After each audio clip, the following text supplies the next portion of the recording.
Now, what causes effortless power? I'm sure you've seen players out on the field where they look like, maybe they're not as strong as you, maybe they, don't swing as hard as you swing, but their ball just jumps off the bat. Well, the answer is really simple. They're being efficient. The mechanics of what they're putting into the bat are allowing the bat to jump off because they're putting energy into the bat. One of the main components of that is from the very top of the swing, getting this bat started properly and making sure we're getting into that bat lag position.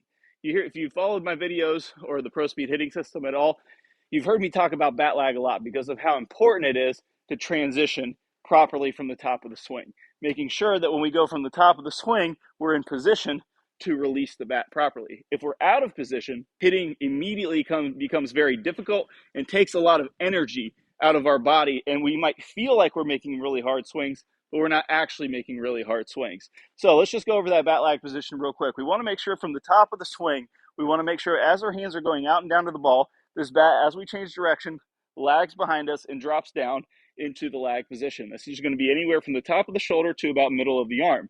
Now, in today's lesson, we're going to go over a drill that's going to help you start feeling this immediately. This is something that I've been working on with one of my online students that's helping him start to feel this lag position. And if you're having any difficulty at all with this, this is a great way to start sensing that lag position. This is called the overlag drill. This is where we on purpose are gaining some momentum in the barrel so that we can really, really feel this overlag. So if you check out the student here in transition, he has a big issue of leaving the bat too high in transition. So as you can see, the bat's splitting more of his head in transition versus down by his shoulder. So what we're doing to start to give him the feel of really getting this lag position is we're going to start tipping this bat over, building some momentum so this bat has to shallow out into that lag position. I'm sure you've seen some big league players do this to a degree. You'll see some players kind of tip the bat out and drop it down in. This is going to be a recreation of that drill, and we're going to over-exaggerate it a little bit to get that sensation. So what that's going to look like is we're going to get into our load stride position. We're going to tip the bat down. We're going to allow the momentum to start back. We're going to allow this bat to drop down, and then we're going to just make a swing from there. So let's go ahead and do one. Load stride. And there we go. As you can see, that bat is going to lag like crazy because the momentum is pulling it in there. Now, it may seem pretty easy at first, but there are some parameters of this drill that we need to make sure that we have happen. First things first, we need to make sure that we're doing the overlag move from the full load stride position. Meaning we want to make sure we're hitting all of our speed load checkpoints. The hands are far enough back, and then from here, from the face-on view, it's going to look like this. We're going to tip the bat back. Some players, when they start tipping the bat, they want to tip it towards the pitcher. We want to tip it in front of us towards the plate, and then that way we can drop it down behind us. So let's go ahead and do one here from the face-on view. We're going to get into our load stride position, tipping the bat back, and then we're going to allow that momentum to kind of fall down behind us and go. Now, the next big key here is we want to make sure that that bat is falling behind us before our hands start moving towards the ball. Very, very important, because it's very easy to tip this bat forward and try to start swinging from there, and we'll start rushing it. So if you see that, what that looks like from the down the line video, we're going to see if I go here and I go into the tip position and I try to go to the bat too soon, the bat's going to be getting down in front of me versus getting down behind our arm where we want it in that lag position. So what we're going to do is we're going to make sure that we stay in that loaded position as that bat's falling back. So we're going to allow that bat to fall back, and as we start to feel that bat fall down, then that's when we can start firing the hands to the ball. So I'm going to do one a little bit easier here. Load stride here. I'm keeping my hands the same distance back away from my shoulder. So let's just say I'm baseball away from my shoulder here.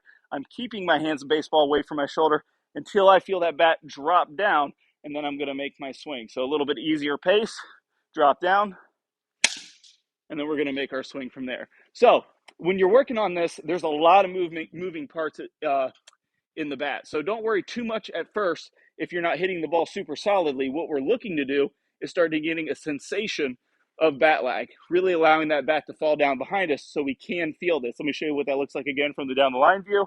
Load stride. I'm really just allowing that bat to fall down. Now, the number one thing, the last big checkpoint, is making sure the hands stay in front of the vertical toe line. So if you know, the vertical toe line is going to be that imaginary line that we draw straight up out of the back toe, straight up out of the ground.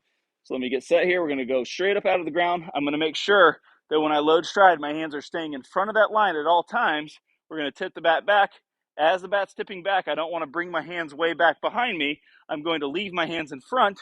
as the bat goes back behind me. So let's go ahead and do one here. We're going to load stride, bat tips forward, and the hands stay in front of the vertical toe line. This is a vital checkpoint because it is easy to kind of fake that lag position if our hands get too deep, because then we can kind of fake where we're at. But remember, we're going to lose that consistency like crazy if our hands don't stay in front of that toe line. So once you have a good feel for this lag position, then you can kind of start toning down that move. If you feel that move feels pretty good to you and you want to keep a little bit of it, that's completely fine, as long as we're making sure that we're getting into that lag position soon enough, making sure that we're maxing out our lag before our hand gets to that torso line. So from the Pro Speed hitting system, we know that when we get into this lag position, we don't want the hands to go too close to the ball before we start unloading these angles into the ball. We want to make sure that this lag happens before our hands get to our torso line so that we can unload everything into the ball. So once you make sure you kind of keep that in mind as you're doing this, we definitely don't want to drag this bat into the ball. So once you have a good feel for that overlag, we're going to go into a load stride, kind of get that same sensation of that bat shallowing out, and then make swings from there. As you can see there from the slow motion playback, that bat sinks down beautifully right into the lag position. And from there, I'm now set up to release the bat. Now that's the next piece. Once we transition, we store up all these angles. How do we unload? How do we release these angles into the ball? Well, I've got a great bonus for you. I'm going to play you a video of one of our best release videos that's going to guarantee you getting the feel for releasing. So if you pair up getting into this lag position and then executing the drill in the release video, then you're going to have the ultimate transition plus the way to unload those angles into the ball. If you want to check out that video, you can click on that iCard that pops up in the preview that we're going to play at the end of this video, or you can click on the link in the description below and you can check out that lesson absolutely free. We'll see you here in that lesson. The number one commonality among elite level hitters, the top of the top hitters, is they're getting maximum speed in the ball. They're getting that vicious release, and the bat is staying in the zone for the longest period of time. So not only are they getting that vicious speed the release gives you, they're also maximizing their room for air. So they become an absolute elite level hitter because there's so much room for air and the bat's moving at a high velocity. I'm going to show you a drill that's going to have you release the bat immediately. This cuts to the chase. This is my number one drill for learning the release because it's going to give you immediate feedback as to whether or not the bat is being released. If you can hit both tees and do those three things, you will have an elite level release, or at least